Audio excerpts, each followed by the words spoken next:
ഞാൻ ഈ വഴിയെ വരുന്ന ഒന്ന് രണ്ട് പേരോട് ഈ തുണ്ട് പേപ്പർ ഇങ്ങനെ കാണിച്ചിട്ട് ഇത് ചൂണ്ടി കാണിച്ച് എന്താ പറയുമ്പോൾ അവരെന്നെ നോക്കിയിട്ട് എന്തൊക്കെയോ പറഞ്ഞിട്ട് പെറുപെടുത്തിട്ട് ദേഷ്യത്തോടെയൊക്കെ പോവുക. എനിക്കിത് മനസ്സിലായില്ല. ഞാൻ പെട്ടെന്ന് ഞെട്ടിപ്പോയി. ഈ ആന്റൺ പോയെങ്കിലും ആ മുറി നിറയെ ആന്റൺ തന്നെയായിരുന്നു. അദ്ദേഹത്തിന്റെ ചില ശീലങ്ങളും ഒക്കെ കാരണം ഒരു സ്മെല്ലും ഒക്കെ ഉണ്ടായിരുന്നു ആ റൂമിൽ. അയാൾ തിരികെ വരുന്നു. ഞങ്ങൾ എത്തുന്നതിന് തൊട്ടപ്പുറത്തെ പാലത്തിലാണ് എൻ്റെ ജീവിതത്തിൽ ഒരിക്കലും മറക്കാനാവാത്ത ഒരു കാഴ്ച ഞാൻ കാണുന്നു. അല്പം ദൂരത്ത് നിന്നാണെങ്കിലും വ്യക്തമായി ഞങ്ങൾ കാണുന്നു പോലീസ് ഇവിടെ നിന്ന് എണീറ്റ് നിന്നിട്ട് ഫയർ ചെയ്യാൻ.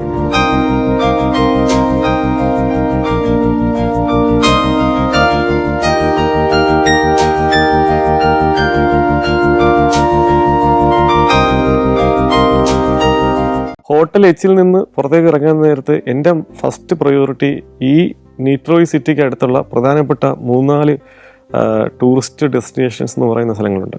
അതിൽ ഒന്ന് Rio de Janeiro Rio beach. അത് വളരെ പ്രസിദ്ധമായ ബീച്ചാണ്. ആ ബീച്ചിൽ പോകണം. അതുപോലെ തന്നെ ക്രൈസ്റ്റ് റെഡീമർ നേരിട്ട് മീൻസ് അത് ചോട്ടിൽ ചെന്ന് കാണാൻ വേണ്ടിയിട്ട് പോകണം.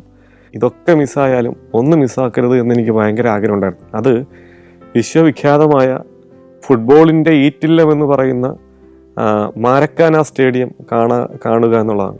അപ്പോൾ ഈ മാരക്കാന സ്റ്റേഡിയത്തിലേക്ക് പോകണം. അതുപോലെ തന്നെ ഈ നമ്മുടെ ക്രൈസ്റ്റ് റെഡീമറിലേക്ക് പോകണം. ഇങ്ങനെയുള്ള ഉദ്ദേശങ്ങളുമായിട്ട് ഞാൻ ഇതിൻ്റെ എല്ലാം ഡീറ്റെയിൽസ് ഈ ഹോട്ടൽ റിസപ്ഷനിലെ പ്രധാനപ്പെട്ട അവിടെ നിൽക്കുന്ന റിസപ്ഷനിസ്റ്റ് ആയിട്ടുള്ള ആളിനോട് ചോദിച്ചു. ആ ആളുടെ പേര് റോബർട്ട് എന്നാണ്. റോബർട്ടിനോട് ഞാൻ ചോദിച്ചു, റോബർട്ട് ഞാനിങ്ങനെ ഇതൊക്കെ കാണണമെന്നും ഇവിടെയൊക്കെ പോകണമെന്നും എനിക്ക് ആഗ്രഹമുണ്ട്, നീ പറഞ്ഞു തരണം എന്ന് പറഞ്ഞപ്പോൾ റോബർട്ട് പറഞ്ഞു അതിന് എന്താ ഞാൻ സഹായിക്കാം. ഇന്ന് എവിടെയാണ് പോകാൻ ഉദ്ദേശിക്കുന്നത്? ഞാൻ പറഞ്ഞു ഇന്ന് ഞാൻ ഒരിടത്തും പോകാൻ ഉദ്ദേശിക്കുന്നില്ല, എനിക്ക് മറ്റന്നാൾ പോകണമെന്നുണ്ട് എന്ന് പറഞ്ഞു. അപ്പോൾ പുള്ളി പറഞ്ഞു ശരി അത് പറഞ്ഞാൽ മതി എന്നും പറഞ്ഞു. ഞാൻ എന്തായിരുന്നാലും പുറത്തേക്ക് പോകുന്നതിന് മുമ്പ് ഈ ക്രൈസ്റ്റ് റെഡീമറിലേക്ക് പോകുന്ന ആ വഴിയെപ്പറ്റി ഒന്ന് വിശദമായിട്ട് അറിയാൻ വേണ്ടി പുള്ളിയോട് ഞാൻ അതൊന്ന് പറഞ്ഞുതരാമോ എന്ന് ചോദിച്ചപ്പോൾ പുള്ളി ഒരു തുണ്ട് പേപ്പറിൽ ഒരു കുറിപ്പ് ഇങ്ങനെ എഴുതുന്നു. എന്താണ് എഴുതിയെന്ന് എനിക്ക് മനസ്സിലായില്ല. പോർച്ചുഗീസ് ഭാഷയിലാണ്. ബ്രസീലിയൻസ് സംസാരിക്കുന്ന ഭാഷ പോർച്ചുഗീസാണ്. ഇംഗ്ലീഷ് അവിടെ പലർക്കും അറിയില്ല. ഇംഗ്ലീഷ് എന്ന വാക്ക് പറയുമ്പോൾ പലരും ഇങ്ങനെ കൗതുകത്തോടെ എന്താ നോക്കിക്കൊണ്ടിരിക്കുന്നത് ഞാൻ കണ്ടിട്ടുണ്ട്. ഞാൻ ഇതുമായിട്ട് പുറത്തേക്ക് ഇറങ്ങി നടന്നു. ഈ ക്രൈസ്റ്റ് റെഡീമറിലേക്ക് പോകുന്ന ഒരു ബസ് സ്റ്റോപ്പ് ഉണ്ട്. ആ ബസ് സ്റ്റോപ്പ് കണ്ടെത്തണം. ആ ബസ് സ്റ്റോപ്പിൽ നിന്ന് ഇത്രാമത്തെ നമ്പറിൽ വരുന്ന ബസ്സിൽ കയറി വേണം ഈ ഫെനിയിലേക്ക് പോകാൻ. ഫെനിയിൽ ചെന്ന് അവിടെ നിന്നാണ് എനിക്ക് അങ്ങോട്ട് പോവേണ്ടത്. അപ്പോൾ ഞാൻ ഈ വഴിയെ വരുന്ന ഒന്ന് രണ്ട് പേരോട് ഈ തുണ്ട് പേപ്പർ ഇങ്ങനെ കാണിച്ചിട്ട് ഇത് ചൂണ്ടി കാണിച്ച് എന്താ പറയുമ്പോൾ അവരെന്നെ നോക്കിയിട്ട് എന്തൊക്കെയോ പറഞ്ഞിട്ട് പെറുപെടുത്തിട്ട് ദേഷ്യത്തോടെയൊക്കെ പോവുക. എനിക്കിത് മനസ്സിലായില്ല. ഇത് ഞാനൊരു ബസ് സ്റ്റോപ്പിൽ നിന്നിട്ടാണ് ഇത് അവരോടൊക്കെ ചോദിക്കുന്നത്. കുറച്ച് കഴിഞ്ഞപ്പോഴത്തേക്കും എതിരെ ഒരു പെൺകുട്ടി വരുന്നു. ഈ പെൺകുട്ടി ശരിക്ക് പറഞ്ഞാൽ അവിടെ കാണാൻ ഒരു യൂണിവേഴ്സിറ്റി സ്റ്റുഡൻ്റ് ആണെന്ന് കണ്ടാൽ അറിയാം. അവിടെ അത്യാവശ്യം വിദ്യാസമ്പന്നയാണെന്ന് തോന്നുന്നത് കൊണ്ട് ഞാൻ അവളോട് ഈ തുണ്ട് ഇങ്ങനെ കാണിച്ചുകൊണ്ട് തന്നെ ഞാൻ അവളോട് പറയുകയാണ്, ഞാൻ ഇന്ത്യയിൽ നിന്നാണ്, എനിക്ക് ക്രൈസ്റ്റ് റെഡീമറിലേക്ക് പോകണം. ഇതിൽ ഉള്ള സാധനമില്ല, ഞാൻ നേരിട്ട് പറയുകയാണ്, ഇംഗ്ലീഷിൽ പറയുകയാണ്. അപ്പോൾ അവൾക്ക് കാര്യം മനസ്സിലായി. അപ്പോൾ അവൾ ഈ പേപ്പറിൽ എഴുതിയിരിക്കുന്നത് ശരിക്ക് വേറെയാണ് എന്ന് എന്നോട് പറഞ്ഞു തരികയാണ്.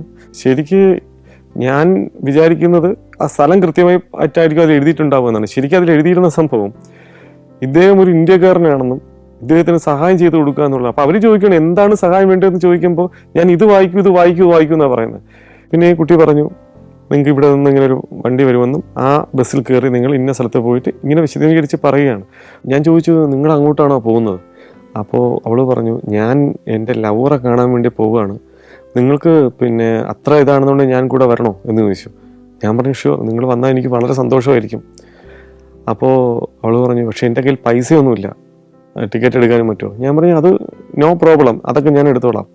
നോക്കണേ വേറൊരു നാട്ടിൽ വേറൊരു പെൺകുട്ടി, ഞാൻ എൻ്റെ റൂം ഷെയർ ചെയ്യാനായിട്ട് ഒരു റഷ്യക്കാരൻ വന്നപ്പോൾ ഒട്ടും കംഫർട്ടബിളല്ലായിരുന്ന ഞാൻ വേറൊരു നാട്ടിൽ ചെന്നപ്പോൾ എനിക്ക് ഒരു പരിചയമില്ലാത്ത വഴി വെച്ച് കണ്ട ഒരു പെൺകുട്ടിയുമായിട്ട് കമ്പനി അടിച്ച് അവളെ കൂടെ ഈ പറയുന്ന ഒരു മഹാത്ഭുതം കാണാൻ വേണ്ടി പോവുകയാണ്.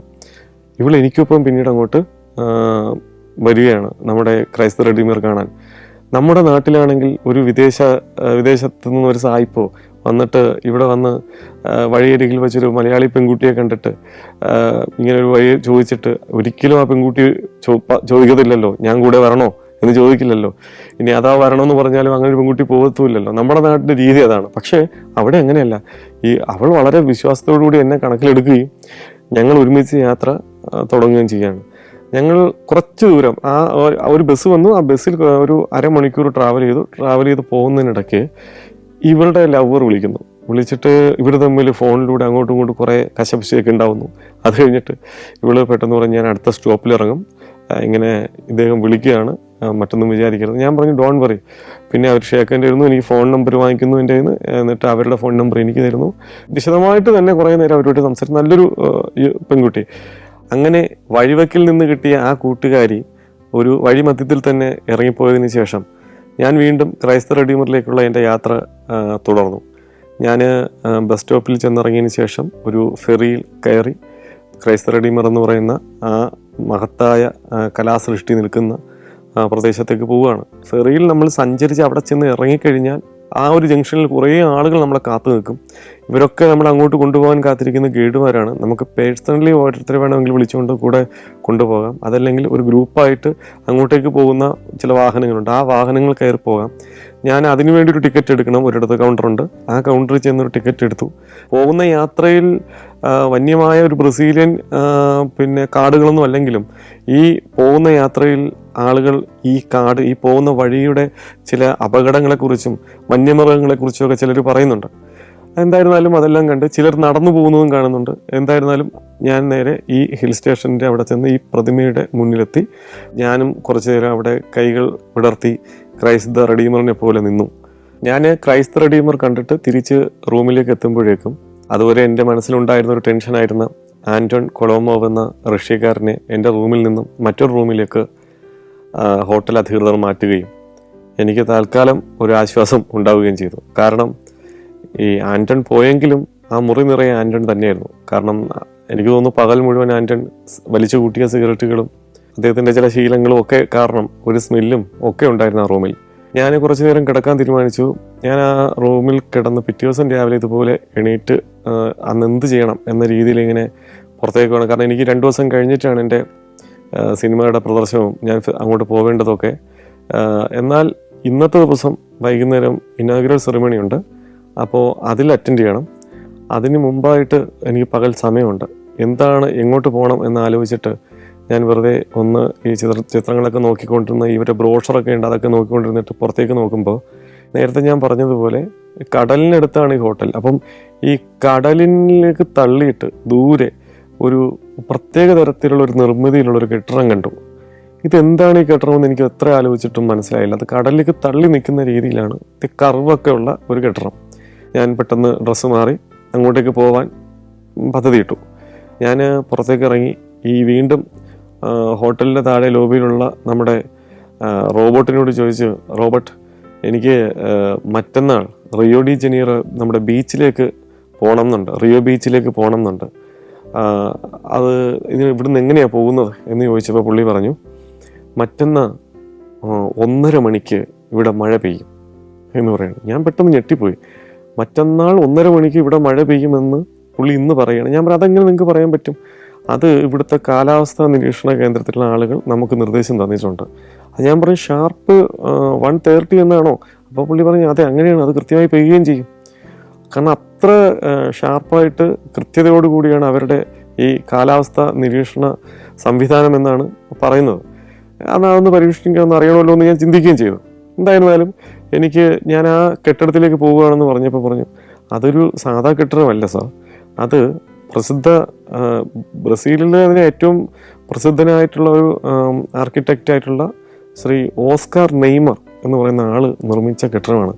അദ്ദേഹത്തിൻ്റെ നിർമ്മിതികളൊക്കെ പ്രത്യേകതരം കർവുകളൊക്കെ ഉള്ള കെട്ടിടങ്ങളാണ്, മ്യൂസിയങ്ങളാണ് കൂടുതലും, ചില തിയേറ്ററുകൾ. അങ്ങനെ ബ്രസീലിൽ പ്രത്യേകിച്ച് റിയോ ഡി ജനീറോയിൽ ഒരുപാട് കെട്ടിടങ്ങൾ ഇദ്ദേഹത്തിൻ്റെ നിർമ്മിതിയിൽ നിർമ്മാണ വൈദഗ്ധ്യത്തിൽ പുറത്തു വന്നിട്ടുള്ളതാണ്. ഞാനിപ്പോൾ കാണാൻ പോകുന്ന ആ കെട്ടിടത്തിൻ്റെ പേര് കണ്ടംപററി ആർട്ട് മ്യൂസിയം എന്നാണ്. ടിക്കറ്റൊക്കെ എടുത്ത് അതിനകത്തോട്ട് ഞാൻ കയറുന്നു. അവിടെ നിന്ന് ഞാൻ താമസിച്ച ഹോട്ടലിലേക്ക് ആദ്യം ഒരു ഫോട്ടോ ഫ്രെയിം എടുത്തു, ഫോട്ടോ എടുത്തു. അപ്പോൾ എനിക്ക് മുകളിലേക്ക് കയറി കാണാൻ ഉള്ളൊരു ഓഫർ വന്നു. ഞാൻ അങ്ങോട്ടേക്ക് കയറാമെന്ന് കരുതിയിട്ട് അങ്ങോട്ട് പോകുമ്പോൾ നീറ്റ്റോയിലെ ഈ കണ്ടംപററി ആർട്ട് മ്യൂസിയത്തിനകത്ത് ശരിക്കും പറഞ്ഞാൽ കാണേണ്ട ഏറ്റവും പ്രധാനപ്പെട്ട രസകരമായ ഒരു കാഴ്ചയാണ് ആർട്ട് ഇൻസ്റ്റലേഷൻസ് ആയിട്ട് ആളുകൾ തന്നെ ഇരിക്കുക. അവരിങ്ങനെ ദേഹത്ത് ഇങ്ങനെ സ്വർണം പതിപ്പിച്ച ചില കുപ്പായങ്ങൾ അതിങ്ങനെ ദേഹത്ത് ഘടിപ്പിച്ച് നിശബ്ദരായി അനങ്ങാതെ അവരിയ്ക്കുകയാണ്. അവരുടെ മുഖമൊന്നും കാണാൻ പറ്റില്ല, ഒരു പ്രത്യേകതരം രൂപങ്ങളെന്ന് തോന്നുന്ന തരത്തിൽ അവരങ്ങ് അവിടെ ഇരിക്കുകയാണ്. കണ്ടംപററി ആർട്ട് മ്യൂസിയത്തിനകത്തുള്ള കാഴ്ചകൾ കണ്ട് അതൊക്കെ കുറേ ചിത്രങ്ങൾ പകർത്തി ഞാൻ സമയം നോക്കുമ്പോൾ എനിക്ക് തിരിച്ച് റൂമിലേക്ക് എത്തേണ്ട സമയമായി. കാരണം എനിക്ക് 5 മണിക്ക് നമ്മുടെ ഫെസ്റ്റിവൽ നടക്കുന്ന സ്ഥലത്തേക്ക് എത്തണം. കണ്ടംപററി ആർട്ട് മ്യൂസിയത്തിലെ കാഴ്ചകൾ കണ്ടിട്ട് പെട്ടെന്ന് തന്നെ ഞാൻ ഹോട്ടൽ റൂമിലേക്ക് തിരിച്ചെത്തി. അപ്പോഴേക്കും ചൂർണി ഗാംഗുലിയും ബലോട്ടലിയും ഒക്കെ എന്നെയും വീട്ടിൽ നിൽക്കുന്നുണ്ട്. ഞങ്ങളെല്ലാവരും ഒരുമിച്ച് നേരെ ഫെസ്റ്റിവൽ നടക്കുന്ന ഹാളിലേക്ക് പോയി. ഈ ഫെസ്റ്റിവൽ നടക്കുന്നത് സിനിമ റിസർവ കൾച്ചറൽ സെൻറ്റർ എന്ന സ്ഥലത്താണ്, ഒരു ഹാളാണ്. ഞങ്ങളെല്ലാവരെയും കൊണ്ട് അവർ നേരെ ഈ ഹാളിലേക്ക് പോയി. നല്ലൊരു സ്വീകരണമൊക്കെ ഉണ്ടായിരുന്നു. കുറച്ച് കഴിഞ്ഞ് പരിപാടി തുടങ്ങി. ആ ഉദ്ഘാടന പരിപാടി കുറച്ച് നേരം നീണ്ടു നിന്നു. കുറച്ച് കലാപരിപാടികളൊക്കെ ആദ്യം ഉണ്ടായി. അത് കഴിഞ്ഞിട്ട് ഒഫീഷ്യലി 4ാമത് ബ്രിക്സ് ഇൻ്റർനാഷണൽ ഫിലിം ഫെസ്റ്റിവൽ ആരംഭിക്കുന്നതിന് മുമ്പായിട്ട് ഓരോ നാട്ടിൽ വന്ന ആളുകളെയും പേര് പറഞ്ഞവർ പരിചയപ്പെടുത്തുന്നു. അപ്പോൾ നമ്മൾ എണീറ്റ് നിന്ന് സദസ്സിൻ്റെ കൂട്ടത്തിൽ നമ്മൾ എണീക്കുമ്പോൾ നമുക്ക് കയ്യടികൾ കിട്ടുന്നു. മനോഹരമായ ഒരു സദസ്സായിരുന്നു. അത് കഴിഞ്ഞ് അവർ തന്നെ ഏർപ്പാടാക്കിയിട്ടുള്ള അവരുടെ ഒരു ഡിന്നർ ഉണ്ടായിരുന്നു. ആ ഡിന്നറും കഴിഞ്ഞ് ചൂർണി ഗാംഗുലിയും ബലോട്ടലിയും ഞങ്ങൾ 3 പേരായിരുന്നു കൂട്ട്. ഞങ്ങൾ 3 പേരും കൂടെ പുറത്തേക്ക് ഇറങ്ങി. അങ്ങനെ അന്നത്തെ ദിവസത്തെ മറ്റ് യാത്രകളൊക്കെ അവസാനിച്ചു. നേരെ റൂമിലേക്ക് എത്തി. ഈ റൂമിലേക്ക് എത്തുന്നതിനിടയ്ക്ക് ഒരു സ്ഥലത്ത് ഇറങ്ങിയിട്ട് ഞങ്ങൾ വീണ്ടും ഭക്ഷണം കഴിക്കുകയാണ്.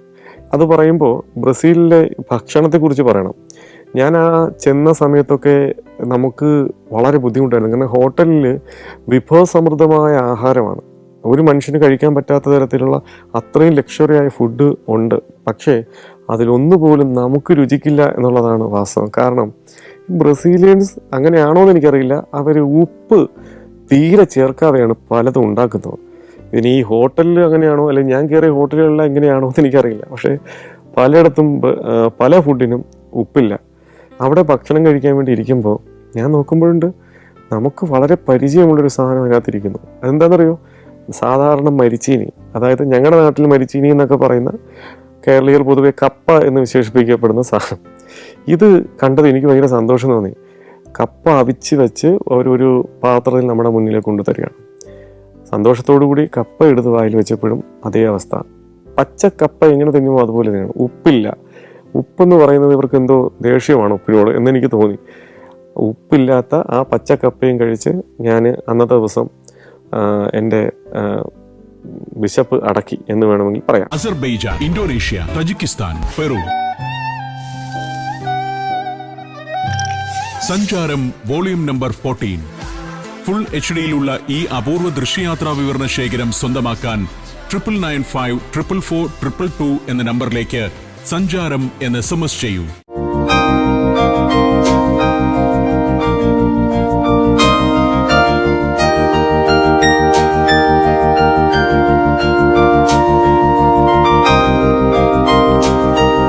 ഫെസ്റ്റിവലിൻ്റെ ആരംഭ ദിവസത്തിന് ശേഷമുള്ള തൊട്ടടുത്ത ദിവസം സത്യത്തിൽ ഞാൻ ഒരിടത്തും പോയില്ല.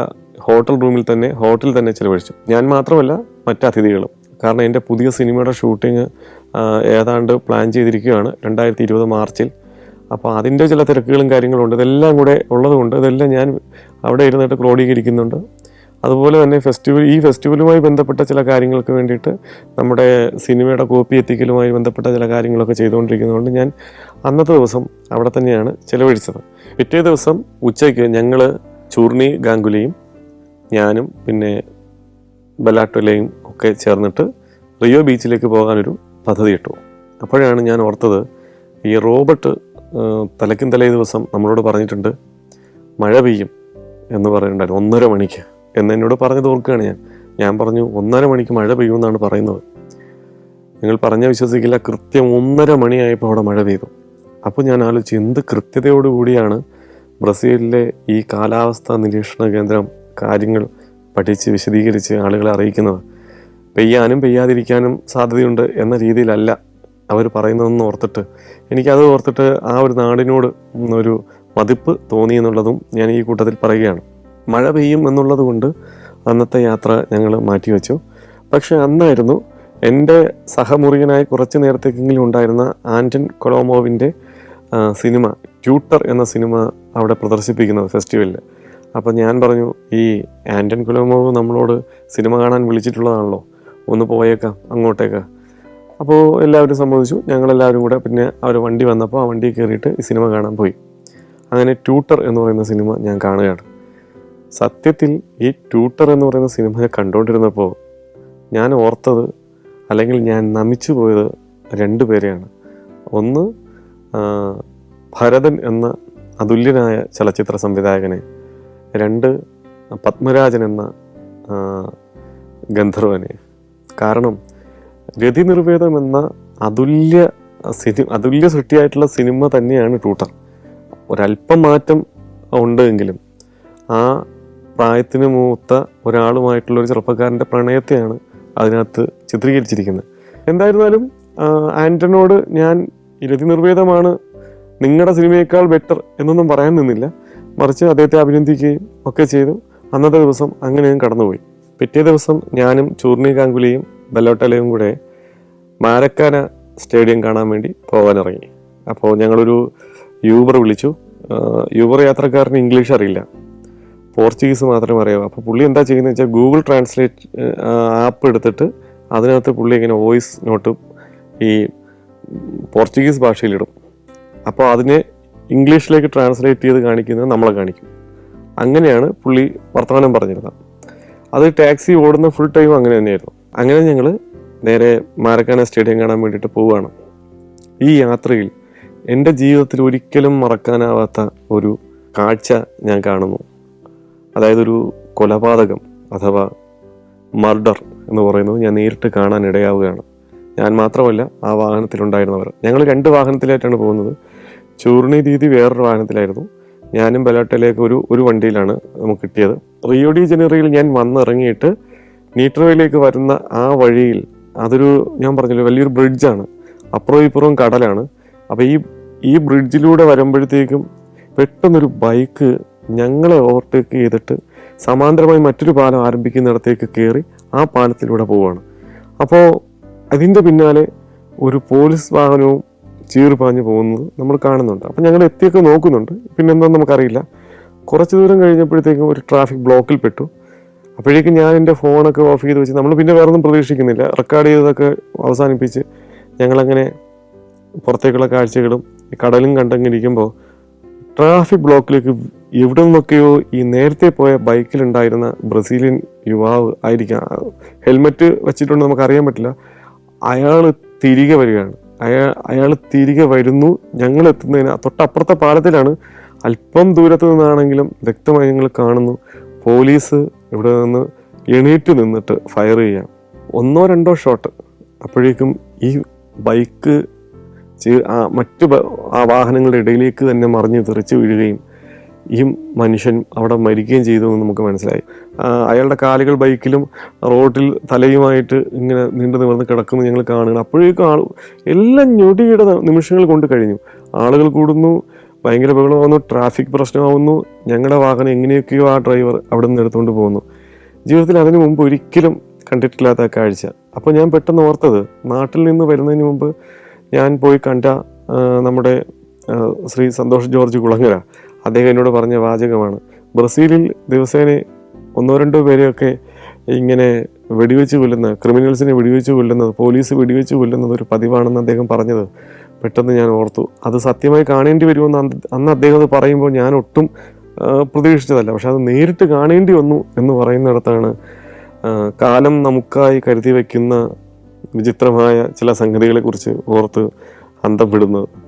എന്തായിരുന്നാലും ആ യാത്ര നേരെ നമ്മൾ മാരക്കാന സ്റ്റേഡിയത്തിൽ പോകുന്നു. സ്റ്റേഡിയം കാണുന്നു.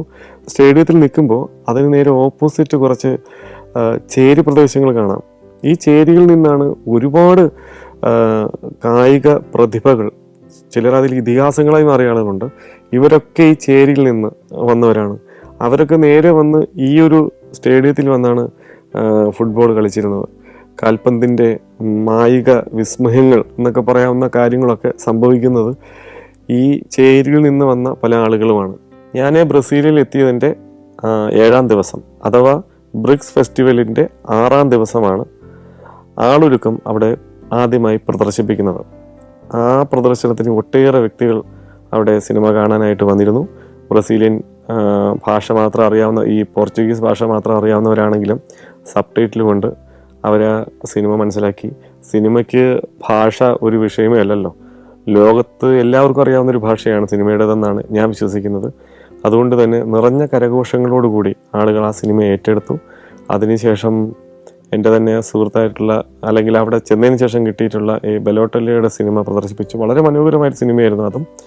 പിറ്റേ ദിവസമാണ് നമ്മുടെ ചൂർണി ഗാംഗുലിയുടെ സിനിമ പ്രദർശിപ്പിച്ചത്. ഇന്ത്യൻ സിനിമകൾ എന്നുള്ള നിലയിൽ ഈ 2 സിനിമകൾക്കും നല്ല അഭിപ്രായം കിട്ടി. എങ്കിലും ഫൈനൽ ഡേ എത്തിയപ്പോൾ ഏറ്റവും മികച്ച ഒരു മത്സര വിഭാഗമായിരുന്നതുകൊണ്ട് ഏറ്റവും മികച്ച സിനിമയായിട്ട് തിരഞ്ഞെടുത്തത് എൻ്റെ സഹമുറിയനും ഞാൻ എൻ്റെ റൂമിൽ നിന്ന് പോകണമെന്ന് ആഗ്രഹിക്കുകയും ചെയ്ത ആന്റൺ കൊളോമോവിൻ്റെ ട്യൂട്ടർ എന്ന സിനിമയാണ് ഏറ്റവും മികച്ച സിനിമയായിട്ട് തിരഞ്ഞെടുക്കപ്പെട്ടത്. എന്തായിരുന്നാലും ഒരു നല്ല ഫെസ്റ്റിവൽ എക്സ്പീരിയൻസ് ആയിരുന്നു ആ മൊത്തത്തിൽ എനിക്ക് ഈ ബ്രിക്സ് ഇൻ്റർനാഷണൽ ഫെസ്റ്റിവലിൽ കിട്ടിയത്. എന്തായിരുന്നാലും ഞാൻ അവിടെ വന്നതിന് ശേഷം പോകാൻ ആഗ്രഹിച്ച പ്രധാനപ്പെട്ട കുറേ സ്ഥലങ്ങൾ പോയെങ്കിലും ഏറ്റവും കൂടുതൽ ആഗ്രഹിച്ച ഒന്ന് റിയോ ഡി ജനീറോ ബീച്ചിലേക്ക് പോകാനാണ്. അത് പിറ്റേ ദിവസം, അതായത് എനിക്ക് മടങ്ങിപ്പോകുന്ന ദിവസം രാവിലെ പോകാൻ ഞങ്ങൾ തീരുമാനിച്ചു. കാരണം ബീച്ചിൽ പോകുന്നത് വൈകുന്നേരമാണ് ഏറ്റവും നല്ലതെങ്കിലും ഞങ്ങളുടെ ഫ്ലൈറ്റ് ടൈം ഒരു പ്രശ്നമാണല്ലോ എന്ന് കരുതി ഞാൻ ബീച്ചിൽ പോകാൻ തീരുമാനിക്കുകയും പിറ്റേ ദിവസം ഞങ്ങളെല്ലാവരും ഒരുങ്ങി നിൽക്കുമ്പോൾ ഒരു പ്രധാനപ്പെട്ട അറിയിപ്പ് വരുന്നു. ഈ ഫെസ്റ്റിവലിൽ പങ്കെടുത്തവരെല്ലാവരും ഒരു മീറ്റിംഗ് കൂടിയുണ്ട്, ആ മീറ്റിങ്ങിൽ പങ്കെടുക്കണം. അത് നമുക്ക് അവർ ഉപഹാരങ്ങൾ തരുന്നതിനും ഉള്ള അവരുടെ ഒരു സ്നേഹമാണ്. എന്നാൽ പോകുന്ന വഴിക്ക് ഈ മീറ്റിംഗും കഴിഞ്ഞതിന് ശേഷം തിരിച്ച് എയർപോർട്ടിലേക്ക് പോകുന്ന വഴിക്ക് റിയോ ബീച്ചിൽ ഇറങ്ങാം എന്ന് തീരുമാനിക്കുന്നു. അതിന് കുറച്ച് സമയമേ കിട്ടുള്ളൂ എങ്കിലും ഈ ബീച്ചിനടുത്താണ് ഏതാണ്ട് എയർപോർട്ട്, ഒരു 5-6 കിലോമീറ്റർ വ്യത്യാസമേ ഉണ്ടാവുള്ളൂ. എന്നാൽ അങ്ങനെ പോകാമെന്ന് തീരുമാനിക്കുകയും ഞങ്ങൾ രാവിലെ മീറ്റിങ്ങിന് പോയി. മീറ്റിങ്ങിൽ ചെന്ന് അറ്റൻഡ് ചെയ്ത് അത് ഉച്ച കഴിഞ്ഞ് 3 മണിയായി. ലഞ്ചും കഴിഞ്ഞ് ഞങ്ങൾ തിരിച്ച് പെട്ടെന്ന് റൂമിലെത്തി, എല്ലാം പാക്ക് ചെയ്ത് അവിടെ നിന്ന് ഞങ്ങൾ പെട്ടെന്ന് ഇറങ്ങി. കാരണം എന്തായിരുന്നാലും റിയോ മിസ് ചെയ്യാൻ പറ്റില്ല, ബീച്ച് മിസ് ചെയ്യാൻ പറ്റില്ല.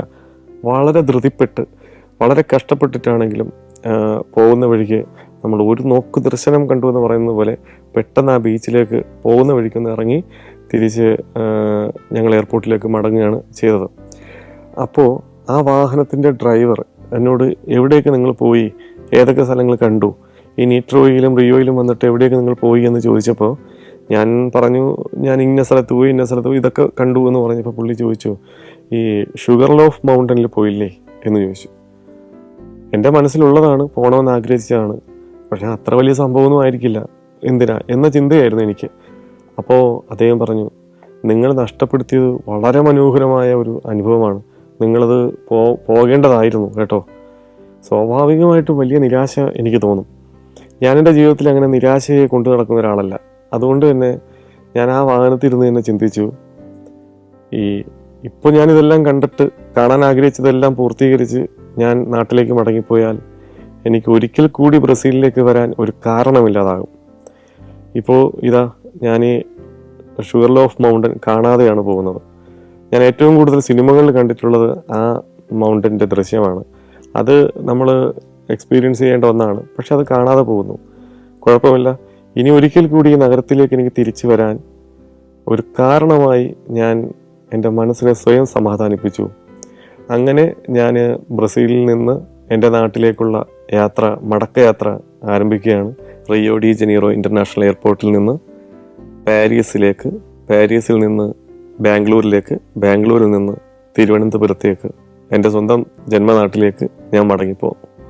എൻ്റെ ജീവിതത്തിൽ എക്കാലത്തെയും മികച്ച ഒരു യാത്രാനുഭവമായി ഈ ബ്രസീലിയൻ യാത്ര മാറുകയും ചെയ്തു.